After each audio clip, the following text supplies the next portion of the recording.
Yo, boxing aficionados. What's up? What's going on? That's my son in the background over there acting ridiculous. Anyway, so check this out, man. There was an announcement today of Danny Jacobs fighting possibly on ESPN versus Joe Smith Jr. Actually, I should say it's an announcement of Joe Smith Jr.'s two-fight deal. One of them against, I think it's Vlasov, right? One of them against Vlasov, and then the second fight, hopefully, would be Salamov. I think he just fought Vlasov. Yeah, so the first fight is against Salamov. And the second fight would be against possibly Danny Jacobs. So, somebody hit me up on Twitter. Boxing fans are just so stupid, but somebody hit me up on Twitter, man, and right away they shitted on the fight or the deal because,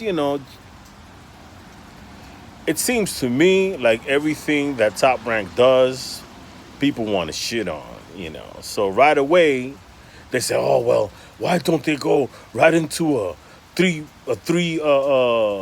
belt unification against Beterbiev?" Right?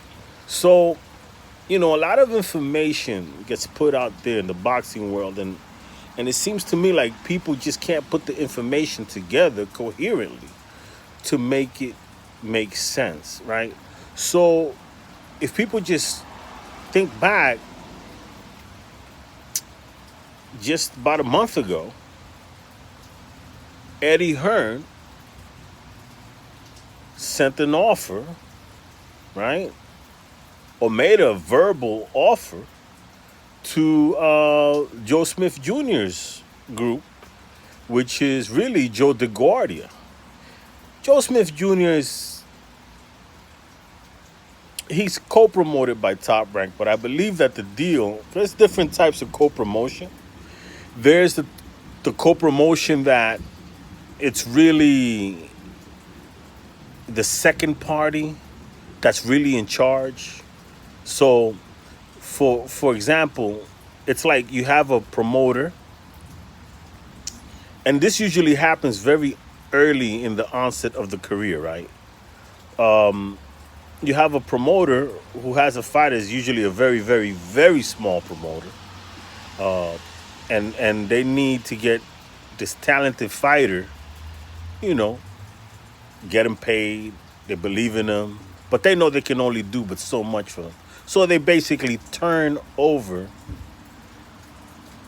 their rights, not their rights, but the direction of the fighter to a secondary party, a major promoter, right? So it would be, they turn it over, they bring it to Top Rank, and then the Top Rank co-promotes. But Top Rank calls the shots because Top Rank gets the dates, gets all the money, things like that. That's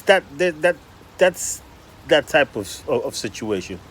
But then there's other co-promotions where the minor or the smaller or the primary promoter is the smaller promoter, right? Because they're small but not tiny. Let's say like a Lou DiBella, right? In that case, Top Rank is benefiting from their fighters. Top Rank is benefiting from the smaller promoters' fighter being on their platform and treat them with another level of respect or another arrangement where the smaller promoter may have more of a say in the situation, in the direction of the career, than, let's say, if he's just some fighter that's unknown, right? So Joe Smith Jr. is not an unknown fighter. Joe DeGuardia is a small promoter, but let's face it, he's been able to guide Joe Smith Jr. to some significant victories. One over from Farah,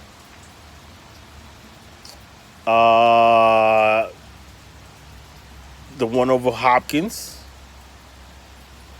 and so on and so forth. I think he's had, even before appearing on ESPN, he had, several victories that I don't come into my mind right now. But the point is that Joe Smith Jr. is not an unknown commodity, right? So in those situations, you have to, Top Rank would treat that promoter with a lot more respect, to give them more of a say, because that promoter has a lot more options. For example, they can go to the zone, right? Joe Smith Jr. has fought on the zone. He fought Dimitri Bivol on the zone. Joe Smith Jr. now with the belt can be of interest to the zone. So the contract with the co-promotional co-promotional arrangement with Top Rank is not as binding. It's not as ironclad as it would be if he were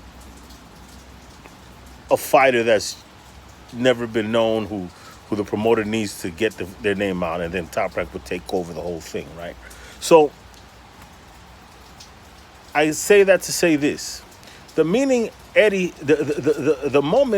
Eddie Hearn sends out this feeler and makes this suggestion that he can make a Joe Smith Jr. fight against Danny Jacobs,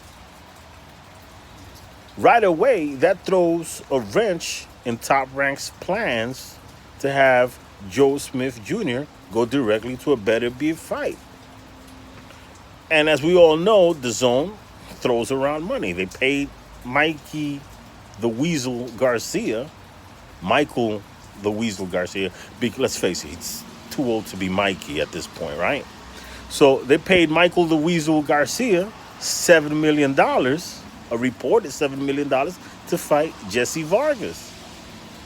Just to keep him in the hope to use him as bait to bring Manny Pacquiao. So that's silly money, right?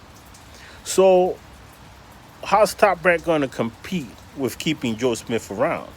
Because they can't turn around and tell Joe Smith, hey, don't go get that money at the zone. They can't do that. Joe Smith Jr. is a fighter that I don't think he's cracked $1 million a fight too many times. You understand? Maybe once now that he's a champion or whatever, but it's definitely a fighter that, and one thing that Top Rank does not do is try to get in the way of a fighter getting their money somewhere else. They're not.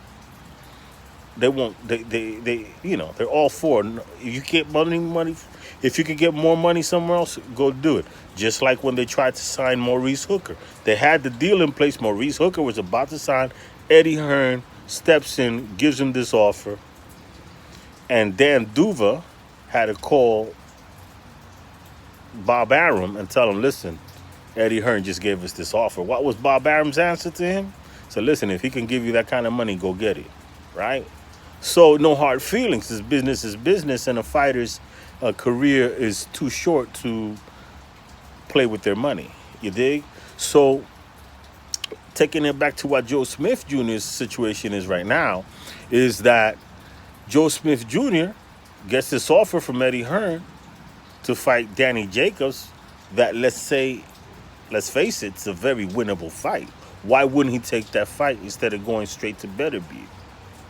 So now Top Rank, in order to keep their ducks in a row and keep control of the 175-pound division, the three-fourths of the belt, right? They have to now match that offer.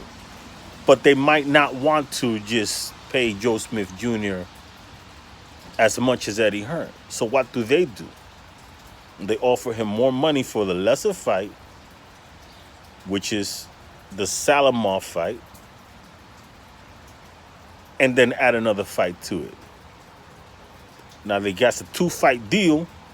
You get a nice, probably a nice handsome payday against a Salamov that you should beat, right? It's a Mando. It's not an unwinnable fight. Salamov is not Beterbiev, right? And then you can go in and get a Daniel Jacobs on top of that on our network. So we're giving you an extra fight, and that should make up for the money that Eddie Hearn has just offered you. In the meantime, that keeps you around for Beterbiev down the road. So that's what happens. So what is this hate about Top Rank dropping the ball and, oh, they should have just done the better? No. First of all, Salamov is a Mando, right? Now, I'm sure the WBO would have gotten out of the way if Joe Smith were to have gone straight to the unification. I'm not saying they wouldn't have gotten out the way, but I'm saying if you're Joe Smith Jr., why would you go to Beterbiev for X amount of money when you could go to Danny Jacobs, a guy that's coming into your division, coming up from 160 in a pretty big fight? Danny Jacobs is a known fighter. He's fought Triple G. He's fought Canelo. He has a little bit of a following in Brooklyn and New York, whatever. All of a sudden, they want to act like Danny Jacobs is nobody because he's not with PBC anymore. All of a sudden, he's not a star, right? But when, you know what? I'm not going to deviate. Point is, it's a winnable fight. You get a 2-for-1 deal. And then face Beterbiev. It's a better deal from Joe DeGuardi said, man, this is the way to go. You get a tune-up Salamov, get Danny Jacobs in a big fight, and then it builds up the Beterbiev fight on top of that, right? Now, what happens with Beterbiev remains to be seen.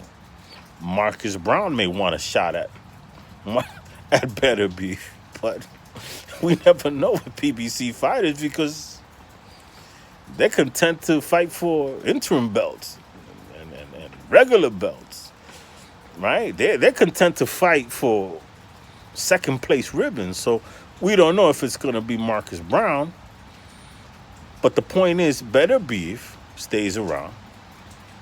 Canelo's talking about wanting to fight Beterbiev, but I doubt it. Beterbiev hasn't shown that much. He ain't tore up from the floor up yet. That's when Canelo will get him. When he's tore up from the floor up, that's when Canelo will have that fight. I think Canelo's just using Beterbiev as a name out there to keep Caleb Plant. Show him that I got options. Doesn't have to be you.